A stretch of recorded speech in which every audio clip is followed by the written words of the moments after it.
Modified exhaust systems serve no purpose other than to create fear, chaos, and intimidation.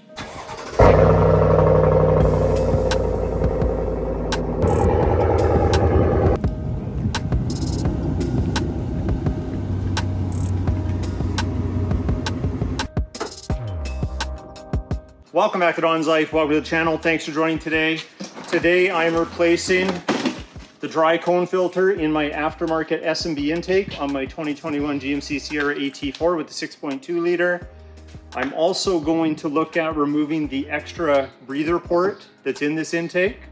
But while we're here, while we're talking about cold air intakes, I wanted to update you on a discussion that I had with my dealership about warranty and if I should be concerned about running a cold air intake. Let's go.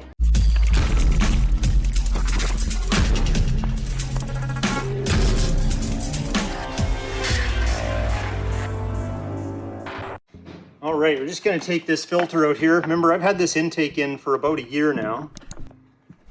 But before we get into the details of what the dealership said, I wanna preface it by saying that regardless of what company you deal with, what manufacturer you're dealing with, you're still dealing with people. You could catch them on a good day, a bad day. You don't know how empathetic they're gonna be to your cause. You don't know what their willingness to listen is gonna be. You don't know if they have a personal tragedy that is happening in their lives and you just go with them at the wrong angle. The main thing is you're dealing with people, so your experience may not be the same as my experience. All right, so my story begins not that long ago actually. If you've been watching the channel, we picked up a 2022 Cadillac Escalade. That's when I was in the dealership and I thought, you know, I'm talking to all these people about the new vehicle. Why don't I ask them about this vehicle? So I thought now is a good time to inquire when it came to all the different mods that I put on the AT4, would they hurt my chances of getting proper service? Should I have a warranty issue and that type of thing? So I was talking to the sales manager and the finance manager specifically. Look at that, that's from off-roading and those dirt roads. Time for a change. All right, this one's much cleaner and brand new. So while I had both those managers' attention, I wanted to remind them both that I had a check engine light this past winter where some of those codes were the same codes people who had lifter issues also experienced. So I told them that whole story. They were aware that there is lifter issues. So it's good that we're at that point where the dealership acknowledges that there's some units out there that have been affected. Whether I go through that or not remains to be seen, but I wanted to be specific with them and get a good understanding of how I was going to be treated when it came to service with my truck with an intake and an aftermarket exhaust. I can tell you right off the bat, they said with the aftermarket exhaust, if it's catback and it was installed properly and it's using quality parts, should not be an issue and they won't even bat an eye at it. When it comes to the intake, they said, let's get back to you. Let's just quickly try and pry this port out. I think we can do it by hand without taking the whole box out. I think, I don't know, I haven't tried. Yep. Okay, so this will allow a little more air to come in there as well as here. I don't know how big of a difference it'll make, but I thought, well, I have it apart, let's try it out. There we go, let's just put this back in here. So about a week later, they got back to me. That was the same time we were filling out the paperwork for the Escalade and picking it up. And they said, in plain terms, because there was a known issue with the lifters, the cold air intake would not be considered something that would have contributed to the failure because they know that lifters have been failing with the OEM intake. So that's important, and I think an important distinction. If there is a known issue for something to go bad in your vehicle, doesn't have to be a GMC, whatever it is, there's something that breaks down and there's a known issue.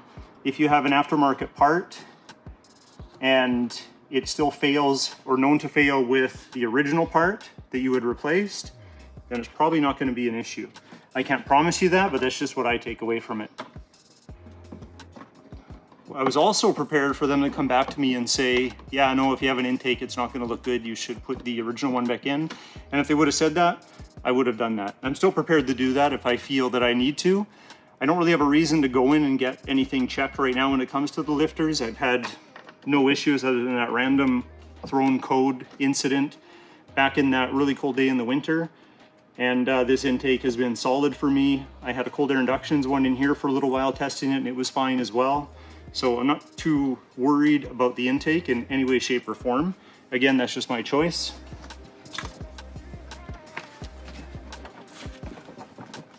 Okay, I think everything's ready to test there. It's all nice and tight.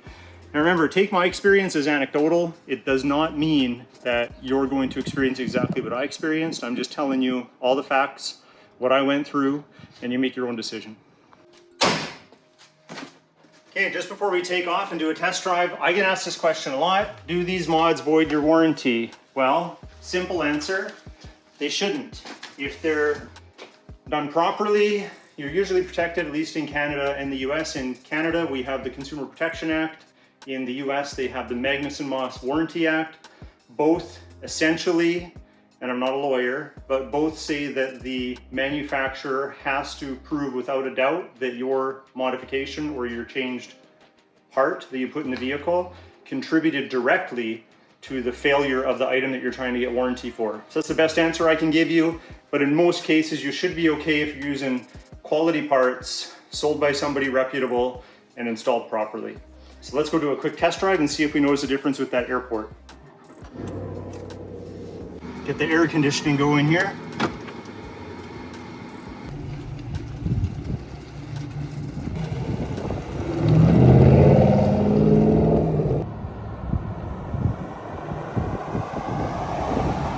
Make sure I'm driving an L9 to keep the DFM turned off. I have a video with that, link up above, but we're gonna open the back window so we can hear the exhaust a little better, and in turn just to see if we hear anything better. I'm assuming it could be a little bit louder with the extra breather port opened up.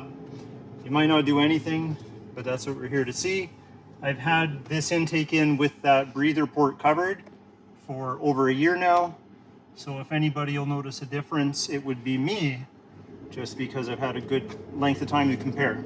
Okay, I'm just gonna turn up here, and this is the same area I got a speeding ticket, which I did a video about because I got 3 tickets within 6 weeks, which was terrible.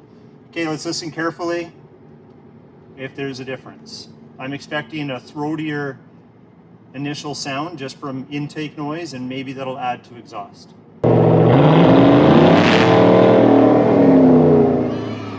Yes, yep, there's a difference. So for those of you that own or looking to purchase an S&B intake for your 6.2 GMC Sierra or 6.2 Trail Boss or what have you,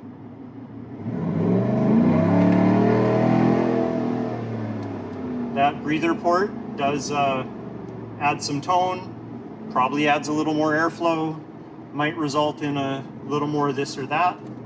But yeah, I think I'll leave that out for a little while.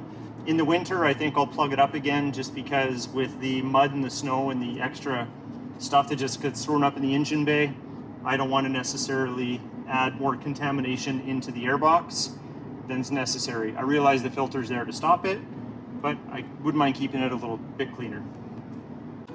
Okay, we're going about 60 kilometers an hour. That's about 40 miles per hour. We can barely hear the exhaust, if at all. I think our setup is pretty good. It's tame when we want it to be, and it has some grunt when we want it to have grunt. But if you like today's video, hit that like button. Please consider subscribing, and we'll talk to you next time.